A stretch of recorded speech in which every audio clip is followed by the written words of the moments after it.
शिव का स्मरण करो। पूर्णिमा के दिन चावल का एक आखा दाना जानते हो, पूरा खंडित चावल नहीं, कितना चावल, एक दाना चावल शंकर भगवान के शिवलिंग पर समर्पित करिए। एक बेलपत्र जिसका डंडी का मुख अपनी ओर हो, जहां से चावल चढ़ाया है, उस चावल के ऊपर अपनी कामना कर रख दीजिए और चंद्रमौली भगवान का स्मरण करिए। कौन से भगवान?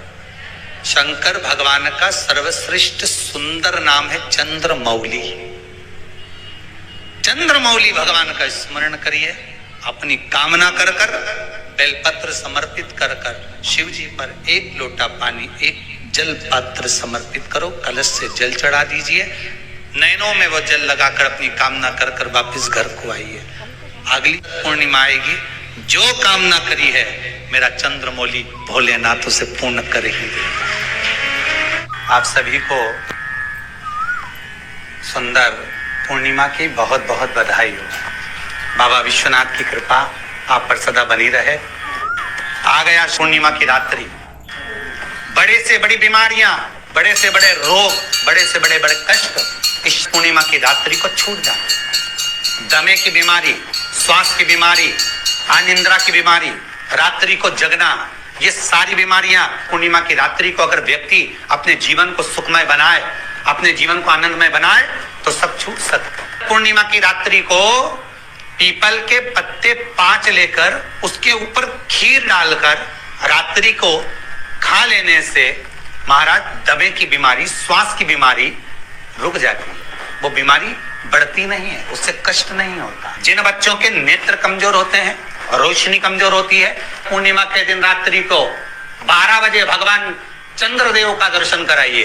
5 से 7 मिनट तक नयन मिलाए चंद्रदेव के साथ और बाद में एक पीपल के पत्ते पर खीर जो चंद्र के नीचे रखी हुई है उसी खीर को चटा दीजिए। फिर चंद्र का दर्शन कराओ, फिर खीर को चटा दीजिए। महाराज नयन की ज्योति बढ़ती है, नींद नहीं आती तो निंद्रा देवी प्रवेश करती है, निंद्रा अच्छी आती है, आनंदित होता है। महाराज जिस व्यक्ति के शरीर में गांठ पड़ जाती हो, शरीर काला पड़ जाता हो, चट्टे पड़ जाते हो या दांत खाज खुजली हो जाता हो, उसके लिए भी पूर्णिमा की रात्रि को 12 बजे महाराज भगवान चंद्रदेव के लिए 21 दिए जलाए जाते हैं। उस 21 दिए की कालोच एक थाली में इकट्ठी करी जाती है। कालोच को इकट्ठी कर शरीर में गाय के घी के साथ में जहां जहां जगह पर चट्टे हैं, गांठ है, वहां लगाया जाता है। उसको 5 या 7 दिन लगाइए। उसके बाद में रोज प्रतिदिन लगाने के आधे घंटे बाद स्नान कर लीजिए, आराम लगना प्रारंभ हो जाता है। आज पूर्णिमा की रात्रि से लेकर कार्तिक पूर्णिमा की रात्रि के बीच में जो दामोदर भगवान का, कृष्ण का, शिव का मंगल आनंद करेगा, अभिषेक करेगा, पूजन करेगा, स्मरण करेगा, उसके सारे दुख दरिद्र दूर हो जाएंगे। रात्रि को आप बड़े प्रेम से खीर बनाओ, चंद्रदेव की साक्षी में रखो, भोग लगाओ भगवान श्री हरि को। बन सके अगर लक्ष्मी की कमी है, लक्ष्मी नहीं आ रही है, व्यापार नहीं चल रहा है, तकलीफ बहुत ज्यादा है, घर में कष्ट है, कर्जा ज्यादा है, तो एक तांबे के कलश के ऊपर, तांबे के कलश में पानी भरना, कटोरी रखना, उस पे लक्ष्मी जी की मूर्ति रखना। लक्ष्मी जी की मूर्ति नहीं हो तो चांदी का सिक्का रखना। उसके सम्मुख में आप 31 दीपक 31 दीपक घी के लंबी बाती के जला देना।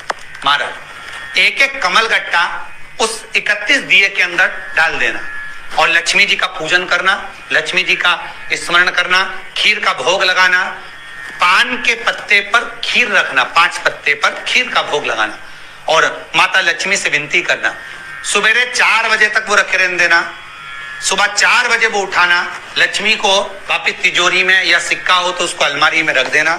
जो खीर बनी है वो प्रसाद के रूप में सुबह 8 बजे, 10 बजे, 9 बजे जब खाना हो प्रेम से खाना। माता जो दिए लगाए हैं वो ठंडे हो गए होंगे, उनको रखे रहने देना, बाद में काम आते रहेंगे, या दिए विसर्जन करना हो तो आपकी मर्जी है। पर वो मट्टी के दिए लगेंगे, आटे के दिए नहीं लगेंगे, मट्टी के दीप लगाना है आपको। 31 घी के दिए लगाना है। लक्ष्मी जी का पूजन करो, कंकु, चावल, हल्दी, मोली से सब तरह से पूर्णिमा की रात्रि को सुख मिलेगा, आनंद मिलेगा, लक्ष्मी की वृद्धि होगी, कार्य सिद्धि होगी। दूसरा क्रम, पूर्णिमा के दिन आप शाम को प्रदोष काल के समय 4:30 बजे से 6 बजे के बीच में 1 लोटा पानी, उसमें 5 बेलपत्र रखकर, एक कमलगट्टा डालकर भगवान चंद्रेश्वर महादेव के नाम से भगवान शंकर को चढ़ा दीजिए। आपकी जो कामना हो वो कामना कर कर चढ़ाएं, विनती करें चंद्रेश्वर महादेव को और निवेदन करें कि हमारा ये कार्य सफल हो। केवल पूर्णिमा के दिन चढ़ाइए, कार्तिक पूर्णिमा तक क्या फल मिलता है हमको जरूर बताइए। भी पूर्णिमा की रात्रि को और कार्तिक पूर्णिमा की रात्रि को गर्भवती नारी अपनी नाभि पर यदि चंद्र की दृष्टि पड़वा लेती है तो बच्चा विकलांग पैदा नहीं होता है।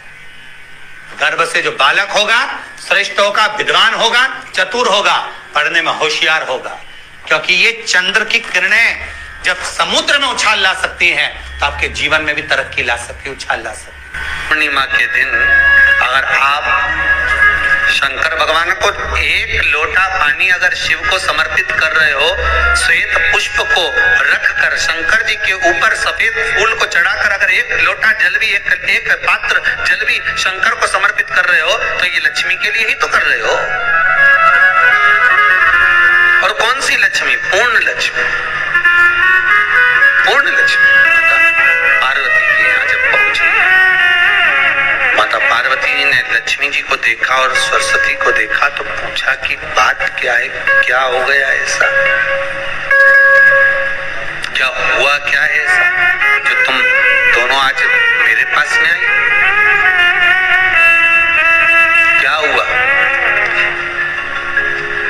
पार्वती जी कुछ बोलती, शिव जी का ध्यान माता सरस्वती की ओर और लक्ष्मी की ओर गया और भगवान शंकर जान गए कि आज भगवान नारायण ने लक्ष्मी जी को अपूर्ण कहा है। अब देखिए माता पार्वती क्या कर सकती है, इसको पूर्ण बनाने के लिए करेगी क्या? क्या हुआ? माता सरस्वती जी बोली लक्ष्मी को अपूर्ण कर दिया। अपूर्ण कर दिया? हाँ, तो क्या सोचना उसके लिए, इसको मैं अभी पूर्ण बना देती हूँ। माता जगत जननी पार्वती ने गोदी में विराजमान गणेश जी को उठाया और उठाकर लक्ष्मी जी की गोद में दे दिया। ले लक्ष्मी, आज से तू पूर्ण हो गई। लक्ष्मी, आज से तू पूर्ण। आपको ये वीडियो कैसी लगी? कमेंट में श्री शिवाय नमस्तुभ्यम अवश्य लिखें। धन्यवाद।